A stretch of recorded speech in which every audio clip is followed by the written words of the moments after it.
Tātou tāpua'i I le atua.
Oi e se alua e le maunga o le ali.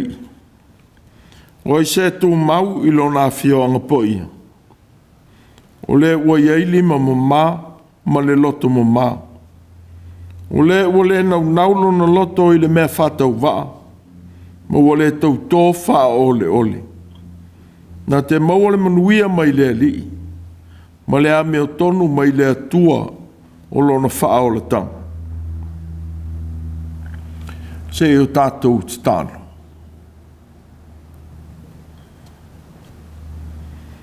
Le atua o lo mātou wha o le tanga.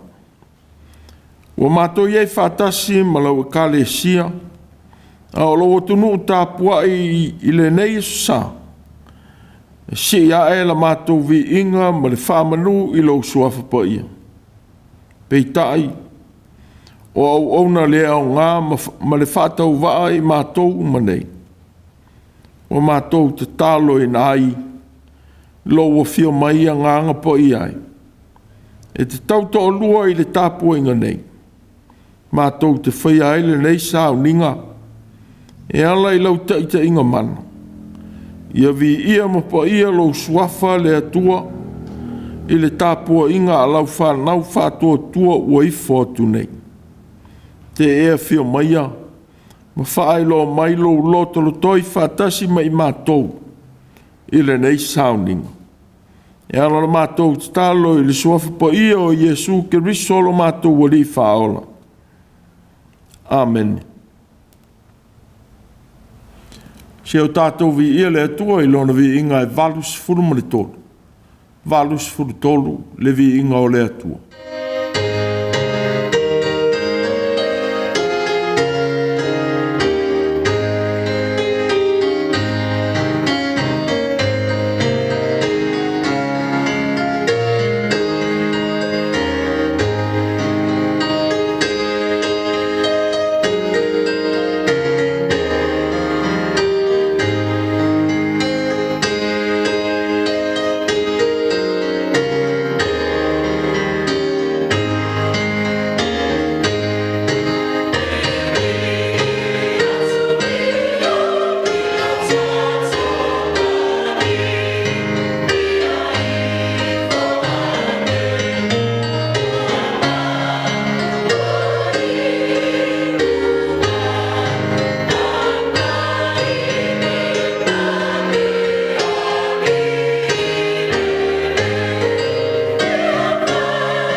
le faitauina o le tusi paia. Tusi filifilia o le nei aso sā. O le evangelia a Mataio i lona mata upu e 5, o te faitauina mai le fuai upu mua mua. Se e o atu i le fuai upu e se fulu ma le lua. Mataio mata upu e 5, e faitau mai le fuai upu mua mua. Ile se fulu ma le lua. Whaafafonga maia, ile a fionga pa ia a le atua. Ua sila atu ia i le motu o tangata. Ona maliwa e lea o ia i le maunga. Ua nofo ai i lalu. Ona o mai ai lea o na soo i a te ia. Ua ia fetala i atu maa o ao i a te ilatou. Amu ia e mātitiva i le anganga. A wā e o lātou le Mālō o le langi. Amu ia e whaanoa noa a wā e whaamāwhanawhanaina i lātou. Amu ia e anga malu a wā e whai mō lātou tofi le nuu. Amu ia e fia ai ma fia inu i le ami o tonu. A wā e mā o ona i lātou. Amu ia e alolofa atu. A wā e alofa ina mai i lātou. Amu ia e loto mama. A wā lātou te iloa atu le atua. Amu ia e whaatupuina le file mu. A wā e taua i lātou o atalii o le atua. Amu ia e sawaina ona o le ami o tonu. A wā e o lātou le Mālō o le langi. Amu ia o tau pe a lātou upuleanga, ma whaasa wā i a te o tau. Ma lātou tua ina pepelo o tau i mea leanga uma ona oa. Ia o tau oli ma fia lava. A wā o i le langi lo o tau tau i tele. A wā na whaapea o na lātou whaasa wā i perefeta, e na mua i a te o tau.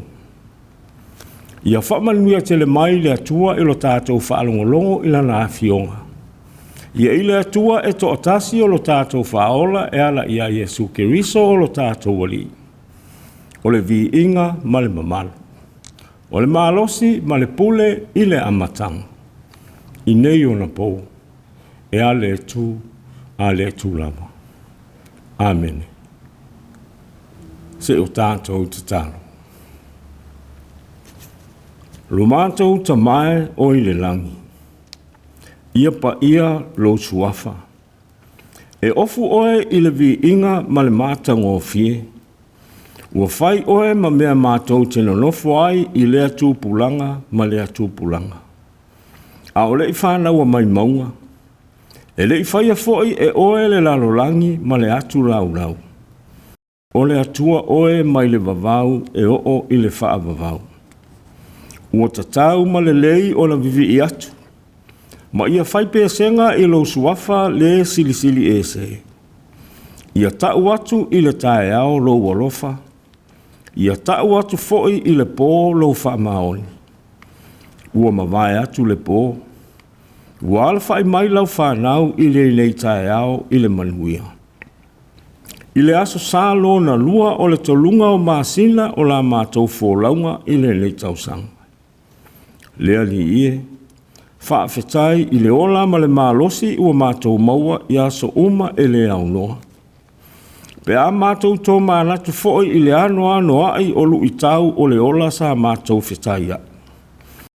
Ai whaafetai tele ta mai, ua e whaasino ala ma whaatonu folau, ma ua e whaasauina i lo mātou ola.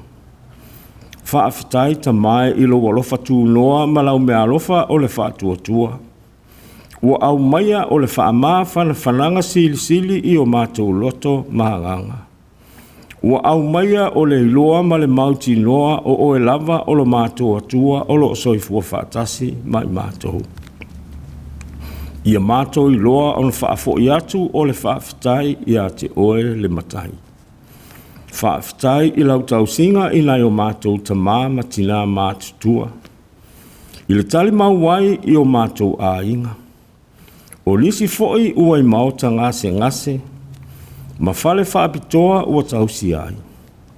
A ua manuia le li e whaafetai. Whaafetai ia wa fionga ola ua whaamauina I le tusi pa ia. Ua o ma whaatonu mai I ala mātou te manuia ai. Pei fo'i o na whaamanatu mai I le faitaunga o le leitai au. O mātou manatu ua le o lo finangalo lea. O mātou wala fo'i ua le o wala ia. A wā e pei o na maualunga o le langi I le lalolangi. Ua whaapea o na sili o na maualunga o wala I o mātou wala. Mālō finangalo e sili I o mātou manatu. Whaafetai a nganga pa I ai. I lo tauto o luaina pea o I mātou I so o se ala o le mātou wala au wina. Whaafetai I lo mana rofa. Ua whaatu mauina ai pea mea le lei uma mo le tangata. Ua whaali tino mai e ala I le maliu ma le toi soifua manu Mālō mai o Yesu Keriso. Ai le tuunga mau. Ua au maia o se wha moe fou mo le tangata. Ua mātou whaatu e se lava tamai. I lo mātou vai ma le ola whaia ina ilu I tau o le ola mātou te whea ngai. Ua mātou te ena pea lo si ufafonga alofa ma lo tu umumusu mai. Ina ua whaia pea o mātou loto, ma ua mātou le langona ina ai lo fina ngalo whaali mai. Ua tele lise lo mātou tusi lima ma le whaamasino atu. A ua tele ngese lo mātou wa aifo I le anu ai o mātou fo I whale tonu masese. Ua mātou le sa ili fesosoani atu I la ua fio I le poto sili ina ia foa I mai. A ua mātou whaalango pea I lo mātou mālosi au ngā vale. Masi I loa I titi ua mātou maua. Ua avea lava lea malape I a mātou whai unga whai. O ia mea uma ma le tele o mātou a leu masese, ua mātou te talo lava, ia ui māngalo I mātou uma I le toto tāua o Yesu Keriso. O le mātou walii ma lo mātou whaola. Ua mātou wala au lava le atuai. Se I vaeluaina mai mo I mātou lo poto ma le mafutaga le lei e manuia ai o mātou o langa. Ia whawhanga ina o mātou loto mā nganga I au awhionga pa ia. E taita e nai I mātou I o wala mau mga ala. Ua mātou te talo lama. Se I whamanuia I lau E.F.K.A.S mana whiau o le tala le lei. Ia whainu o umalava maso. Whamanuia I nai o mātou ta mā matina mā tutua. Ua se ngā o na mātou le mafuta ona o le whaatūtū ngata I mai o le tino o lātou whengai. I le lalolangi vevesi I taua. I le whetu iai o whai ngā Mālō. I le aafi ai o nisi I a whā malolonga le ali I. Se I lawea ina. Wa na o lau a fio e whaalolongo I ai tūtino uma o le whoafoanga. Whaamanuia le ali I ina ia mātou whanau. I o lātou tiute whaia pēr o aso uma. I tutonu o Poto onga I Gāluega mataalonga o lo tau sili ai. I fia pēr I le ola sa ili atu I lau o fio. O le puna o le poto ma le ata mai sili. Whaamanuia I le nei atu nuu ua mātou nonofo ai. Whaamanuia le ali ia I le atu Samoa ATUA. I nai o mātou a inga manu. Ai maise Samoa ai tau malele iso o se atu nuu o lo ua alala manu nofo ai. Whaamanuia ia I lātou o alolofa mai. Whaamanuia fo'i ia I lātou o whai I mātou ma o lātou fili. Ia awalawa ni o mātou sa ili e tau I masui. A ia mātou I loa o na whaamangalo atu. A mātou whaalongo I lau finangalo whetalaia mai. Ia tau masua sua le utu alu mātou te mātou ina. I lau poto sili malau me alofa o le ngangana e wheso taai ai. I ofi wha tele I o mātou loto.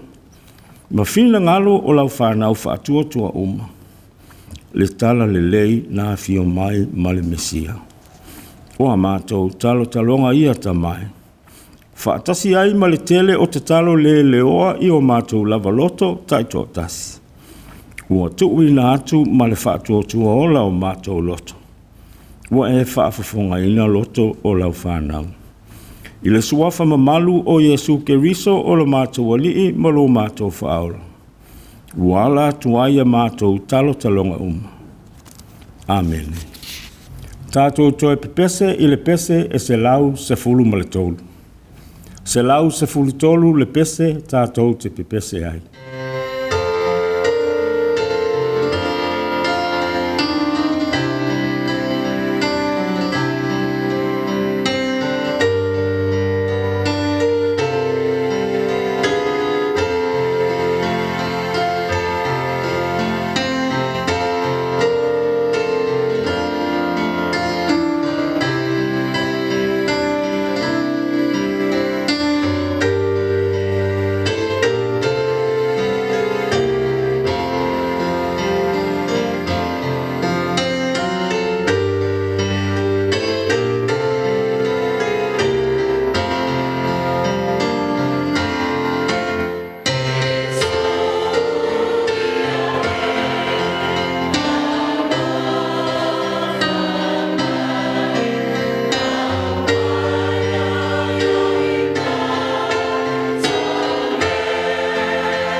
le launga i suafa mamalu o le atua le tamā le alo ma le anganga po ia.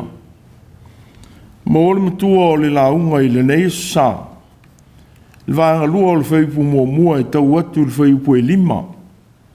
O le tusi na Faitau ina. No mai leo na soo ia te ia. Wa ia whetala i atu. Ma o ia te lato. O mu ia e mātitiva i le anganga. O ai o lato le Mālō le langi. O mu ia e whanoa noa. O ai whamawhana ina i lato. O mu ia e anga malu. O ai whai mo lato tofi le nu. O le matua o mi lea. Peitai. O whapupu ina le matua i le manatu.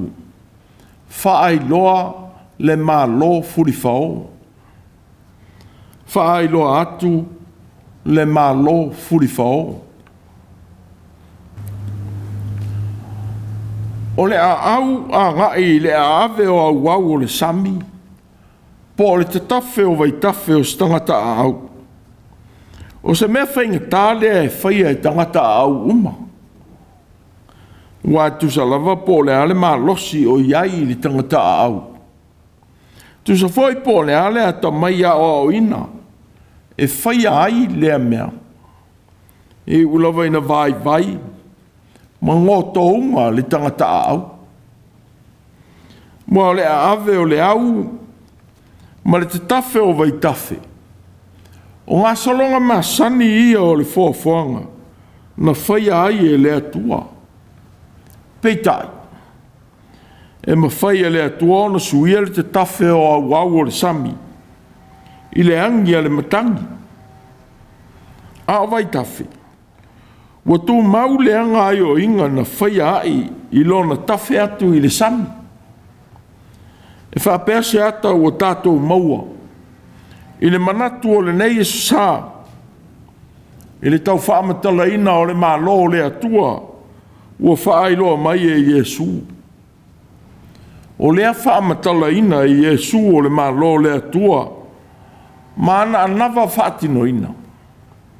Ua suia ai e Iesu le ngā solonga masani o le olanga o Iutaia. Matu maanga whaamālō le lalolangi. Ina ua i si tia ma ave le whaamuamua i e mātitiva. O e whaanoa noa a toa ma e anga malu. Ai leo tai o le lotu i Utaia. A toa ma e ua whaea i ai tangata. Ona tūlanga i te tonu o whainga Mālō. Po e ua tauta mau a inga ina. Ma maua oa i le lalulangi. Wa whātāua e lea li i tangata uma. Peitai. Wa avela na whaamua mua i e le taua loa ma tū la fō ina. I manatu e wa ave i ai le whaalo alo i Utaia ma le lalulangi. Wa liliu ina ma lui ina ai e Iesu. Ngā solonga ua masani e tangata. Ua whaamatala ina ai lea whainga ua whinangalo i ai lea li i lona Mālō. O se whainga ua wheliua ina, pe fulifaō ai whainga masani a lea langi. O le Mālō le atua, ua pei o le tangata a au. Ua whengai ma au o le sami ma le te tafe o vai tafe. Ua whengai ai pēr lea li i ma whaingita. I whesanga inga ma malosi ese o le lalolangi. Ono lona tau mawhai e whaamana malama. Le tāua o le Mālō le atua. Ma ana anava o le ola. E te tau o na ola ai tangata uma. Wao mai e Mataio whaamu ia e iwa. Po le launga i Iesu i lunga o le maunga. E to mua i ngā luenga whaaola i Iesu. O whaamatala ina a Iesu. O le whaia onga mō tangata o le Mālō le atua. Ua ia urua i whetala i tu fōi i tangata. I nā salamo ia Autū. Wa latalata mai le Mālō le langi. O le wala au mō tangata i e salamo. e le fau o ma o le foi ina whaonga ina e profeta. Ma Ioane le papatiso, pei tai le ali. Wa ia whamatala atu le tāua o le salamo. E le ina ia whaatali i se isi mesia o le asau. Whapei ona tala i atu e Ioane le papatiso. A wa ia whailo atu o ia o le mesia valo ia. Sa whaatali ia i Israel.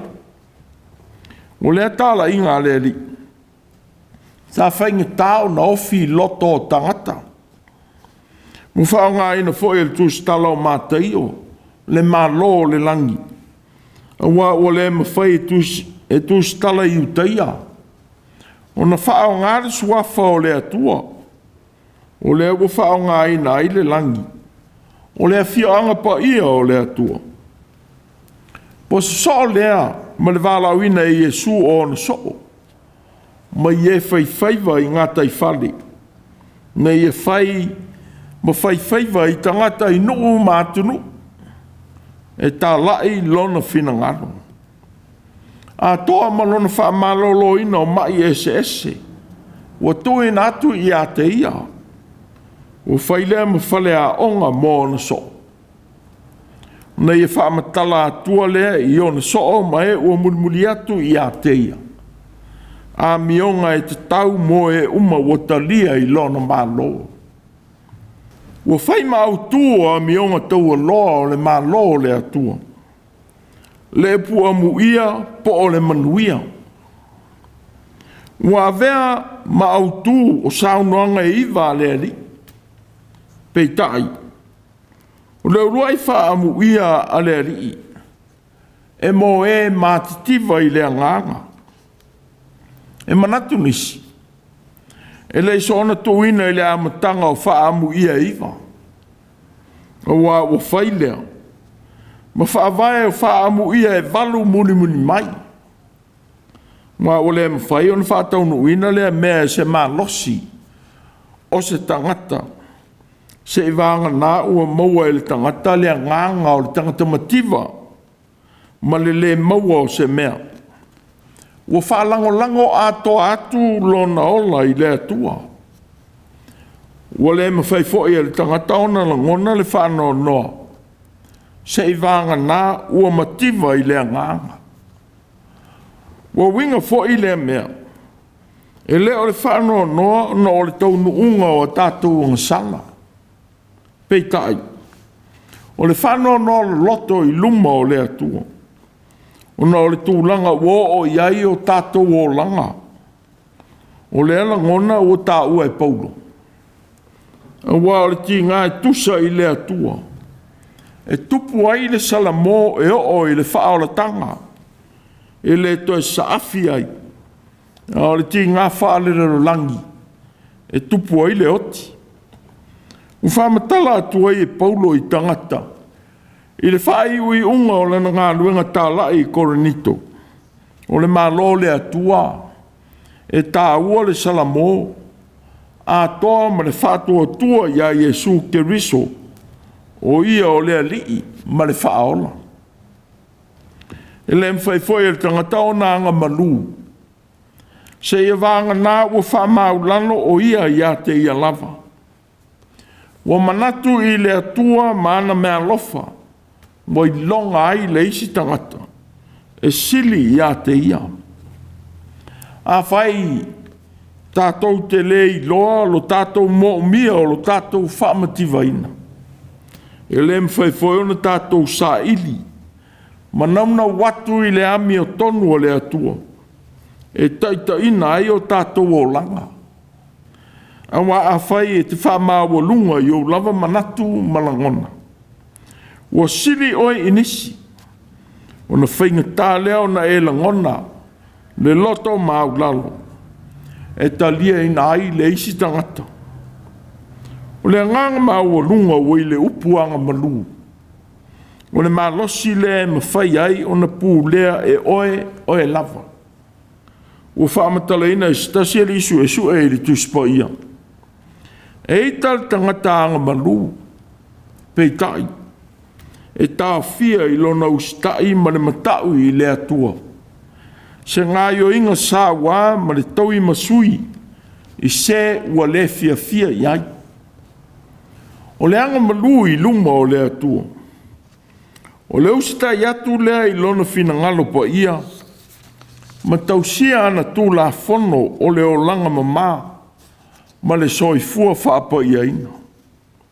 E whaali atu le anga malu I luma o tangata. E alofa. O no sai ma whaapare pali. E tausia pēa le a mio tonu I ona whaiva uma. E ma whai ona tau ave I ti ngā o e whaaleanga mai. Tu sa lava po le ale umi. E whina ngano le li I tangata o lona Mālō. Ia whai ala na mio tonu. Ia nau whapei o tangata fia ai ma fia inu. I le whai o le a mio tonu. Ia avea ma whanau naunga moni. Ia whai fōi ma mionga ia so uma. Ia whai ma mea ti ngai le loto. E mo mia I teimi uma. Whapei o le nau o le tangata mate la ina. Po le tangata ngā lala. Ia avea fōi ma malosi. E nau ia I le ola I teimi uma. Ma avea ma whaai longa o le soifua o Mālō ina le lei. Le nau ia whaia le ami o tonu. Whapei ona whamanatu o le perfeta o mika I a Israelu. Sole. O whaali atu e ia te oe le mea le lei. Sa foi se mea e fina ngalo ai le li ia te oe. Pea le o ia mea. Ia whai le ami o tonu. Ia nau I le alofa. Ma wheo ai, ma le atua, ma le loto, wha maulana. O le fo ile nau, I le whaia o le ame o tonu. Ua ma whaia ai ona maua, ma I loa le alofa wha le atua. E whaatino I nai au unanga I isi tangata. Ma alofa I nai le tangata mativa, ma le tango lima. Mai lo atu le atua I o latou mafutianga. Ua maua e foile loto mamā. E auna ina ai le atua I so se vaenga o le olanga. E fe so tai ma le olanga mawhatia o tangata. O le loto mamā. Na whetalai ia Iesu I loto le mamā o le Tusi upu. Ina ue whetalai atu I tangata. Na lātou au mai le supa ina ia wha mālolo ina e le ali. Wa ia si la fia le whātua tua o I lātou na au mai o ia. Whetalai e tua Iesu. No watali I. Ina whalotu tele ia oe. Wa wha mangalo ina au angasana. Peitai. Na vea ma mea. Na whasiringi ai e tusi upu le ali I o lātou loto. O whetala e tua Iesu I a te I lātou. Se ale mea ua manatu natu lea ngai o outou loto. Ua pole whea le whai ngofie. Po le whai atu ua whamangalo ina awang sala. Po le whai atu tūla ia e nā savana. E peitai na ia I loe outou o iai le atali o le tangata I le lalolangi. Le pule e whamangalo a iang sala. O na whetala I atu le o ia I le supa. Na tūla ia. Na avelo moenga. Malu I lo fale. O whaali ai ia Iesu I le maua Mataio. Se tasi o whaai longa o le Mesia. O lo whaatalitali ia Israel. Ua ia te ia le mana e si le fia ai manatu na tunga lilo I loto o tangata. Whapei o na ia whaari atu le mea lilo o lo te tanu I loto o tusi upu. Ua whaari a foi I lona soifua le file mua le atua. Ua le tautala le whaamu ia mo I lātou o lo no nofu fi file mu. Pei taio I lātou au maia le file mu. Ma tui na atu le leinga I le mea o iai le feitangai, ma le whewha lea ngā. E le o e tautala I le file mu. A wale eise file mu I a latou ngā luenga ma whaatinonga. Aoe ua whaari atu le file mu moni o le atua. I ngā luenga o whaia ma whaatinoina. O tangata moni nā o le Mālō le atua. Oe ua whaia le ami o tonu o le atua. E sawa ina mai tangia. E tua ina I me le sao ma ono sai pōpua ngā. E lafo atu e tangata. E whaatua tua ma whaamoemo e pēr I le atua e le aunoa. E lea vea foiti ngā ma pōpua ngā o whainga le ami o tonu o tangata. Pōtua inga pepelo mai tangata. Māla e suia ai a la vaa o le ola whaamaoni. I le whaia o tiute. Ma so se wala uina ua tui nātu ngā lue ai. Wa vea ele whaamu ia iwa. Ma taui o le tangata ono sai. Ma mau I le whātua tua I le atua. I tu aso e soua ma matangia ai lana wholonga. O aleri. Amu ia o tau pia la tau upuleanga. Ma whasa ua ia te o tau. Ma la tau tua ina pepelo o tau I mea leanga uma ona oa. Ia o tau oli ma fia lava. A wao I le langi lo o tau I e tele. A wasawa peona la tau sa ua I perofeta. E na mua I a te o tau. Ufa matala ina airi tangata sa ua ina. Ona o le whaia o le finangalo I Yesu. E la ngona ina le tāua o le whea ngai ma pōpua ngā. Ma sauni e oti ona o le u mau I le tala le lei I le arito e tū. Whapei ona manatu le li o Lawrence Sonda I le tesi lima. Ina o sai ma sauni e sonu ina I le aso valu o Februari. Tesi lima. Na ua mōlia e tai o le lotu I lona tona I lana launga. Ta atua ia ai I lona whātau tee I le talitonunga o le kalesia ma le Mālō Engelani. Sa ia whaia ne ai na ua sauni e oti. O te whawhei loa I le sa tauro o Keriso. O te whawhei loa I foi le ola e le uma. O le ata o le tangata tū mau I le tala e lei. Ma o mau I ala o Yesu. Ua whātua tua ma talitonu I ai. Na whailo na maliu whaamāturo. Maala na li liu ina ailta Mataio Joyce Lewis. Tā ia le whewhe I foi. E whea ngai maleoti. Iona foi teimi na ia fola atua I le talare lei I le ari o Yesu. O le ari I toi tū. Au tātou mafau I le nei sa ia fionga momoni mai a le ari. Ua whai ma Autū o le nei urua ia sa o le whanga furu. Le whaelo atu o le Mālō fulifaō. Whaamanatu mai ai I tātou kerisia no uma. Le soifuanga wha Yesu. Ua ia fulifaō I na ai whainga le lalolangi ua masani ai.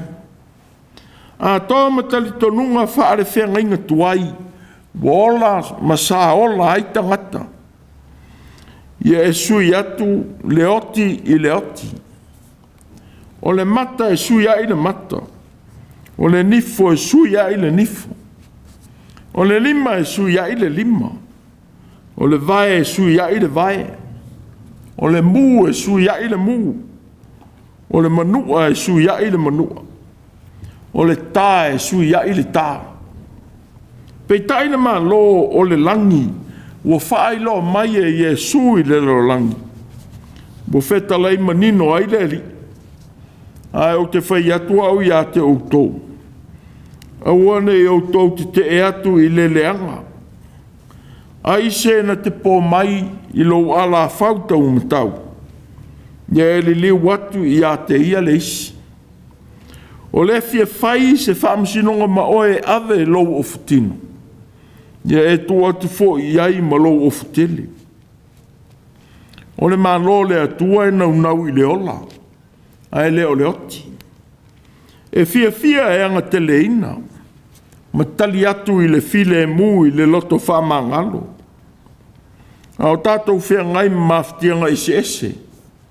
Ono tua inga le whaamaonia ma whaauwhaunga tau whaaleangai. Ia i lātou o lo whaia le ami o tonu. I o lātou tiu te ma wāla uina o tō whia iai.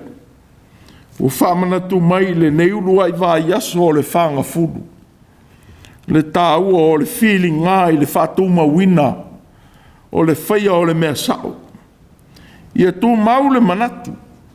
E o mau i le whamaoni nafa o wāla uina ese. O tātou ngālu due ai. Ina ia tū Mālō pēa. Le finangalo i Iesu ma le Mālō le atua i o tātou o langa. E whai ai anawa ese o tātou tōwhinga. Ia le tali atu ini winga ma whainga mātanga o tua i ai. Wai mau ma waile mālosi. Ai e whaasanga atu ma le whaamaoni i whaiva o wāla uina ma tōwhinga. Ma whaatanga le nganga o le atua. E ngā lue mailo na mana. E maua ai le toa maalia i whewhesia inga o le lalolangi. O se tase o manatu o fulifaō i anga o le lalolangi. I whainga maanga o le Mālō le atua. O le whaamua mua i Iesu. I le tāua o le whaamativa po o le mativa. Whaanoa noa ma le anga malui o tātou anganga. Ina ia mawhai ai o na le whaamoe moe le tangata. I lona mālosi ma lona i loa. A ia whaamaoni le whaangaonga o atu i le mana o le anganga o le atua. E utu fia o tātou loto. E whai ai a tātou ngālua ngā uma. Nia mionga e fōlinga tō i lalo ma whai a ina. A le mālosi le wā o mai e le Mālō o le atua. Mō tō tino uma o lona Mālō. O le mālosi na palasi e le mālosi ma le pule a Roma. Na whaamaina i foi le fia pule a tai o le lotu i utaia i le ari. A wāsa o lātou le maua se mea e sala ai le ari. A o whaari atu le sāwā ma le ita. I lo lātou manatu e whasa tauro i a Iesu. Peitai. Na whātoi la loina ai e le atua, le winga mātanga. Ina woto e so i fua le ali ai le oti. O whātoi la loina ai e Iesu. Le mea ngata ai le mālosi o le tangataita. O le fasioti ma le ave e sea o le ola. A wā na sile fia lava e le ali. E le whaingo fie le a au anga i au o le sami. Ma tā whenga o waitafe, o whainga a mio le tonu o le lalolangi. Pei tai, na ia tōhina mai le whātaita inga mo i tātou uma, ina o whea ngai ma ti ngā o le sātauro. Ai ma lele leri, no ta mai, ia e whamangalo atu, ia te i lātou, a wa lātou le ilo le mea wa lātou whaia. Whaamanatu mai ai i tātou tangata o le Mālō le atua. Ia le whaiti ngā māla e ngalo i a mionga e tau ma le tangata o le Mālō le atua. O le mālosi. Na fulifaō ai le whaamāua lunga ma le tautala i upu pelo o tangata i le ri. A whaina whaia e tangata i a Iesu.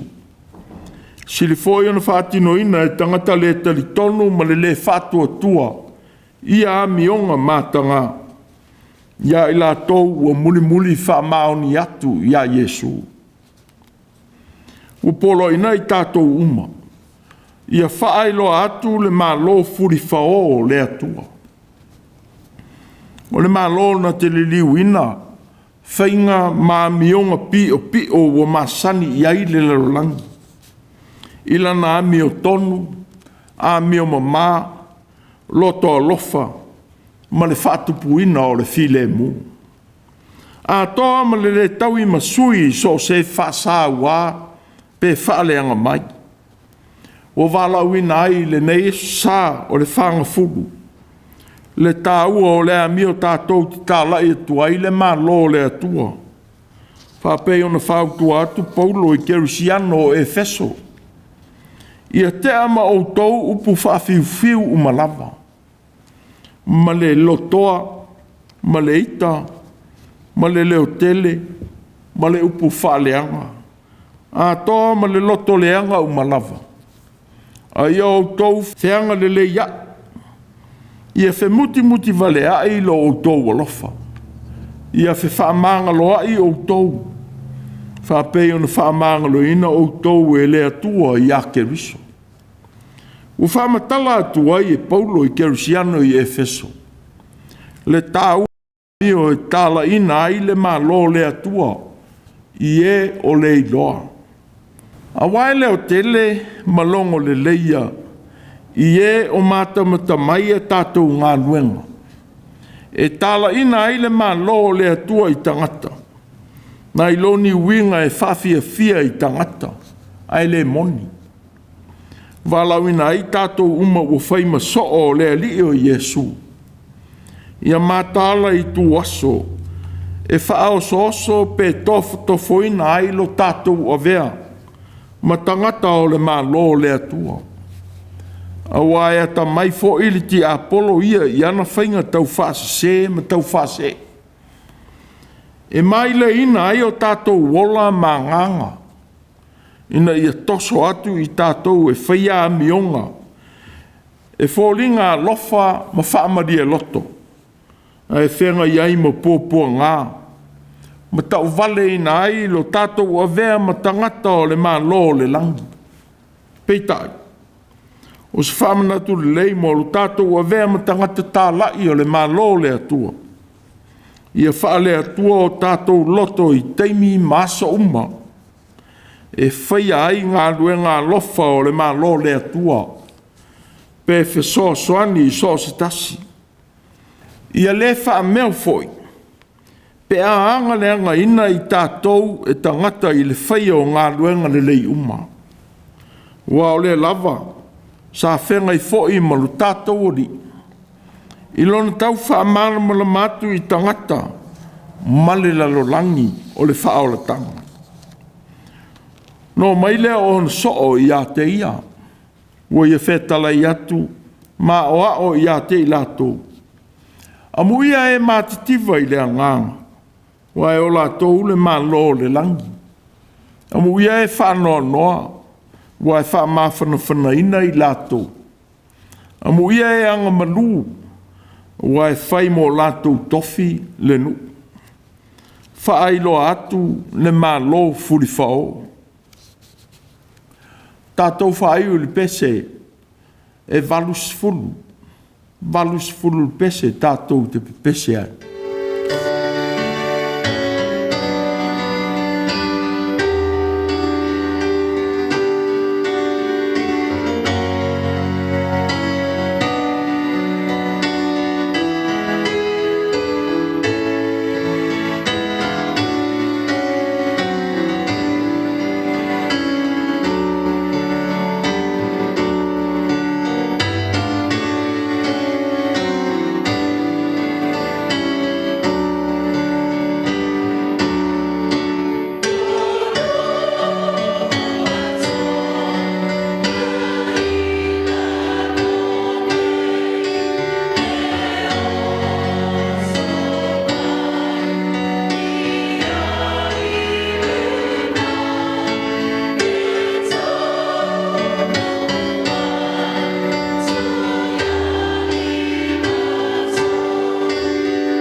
o le talo whaamanuia.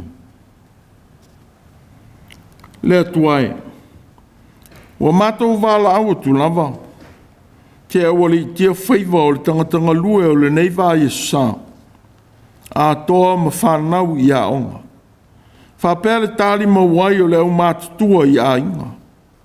Ia mātou tala i atu lo Mālō ia mātou ngā luenga matiu te whaatino o le neiva Yesu. Ia tūlau pule alofa, i so se mea o langona ina aile mafatia o au whanau. Ia mātou whai ailo fina ngalo pa ia so uma. Ia tuma mailo manuia malo file mule atua lo mātou tamā. Ia i mātou malau whanau uma i le langi. Ia lofa sa ili ma whamangalo Yesu ke riso lo mātou wali whaola. Ma le Mafutaga whai pēr mala awa fio a nganga pa iai. Ia tu maui o mātou lunga e whaavavau lava. Amen.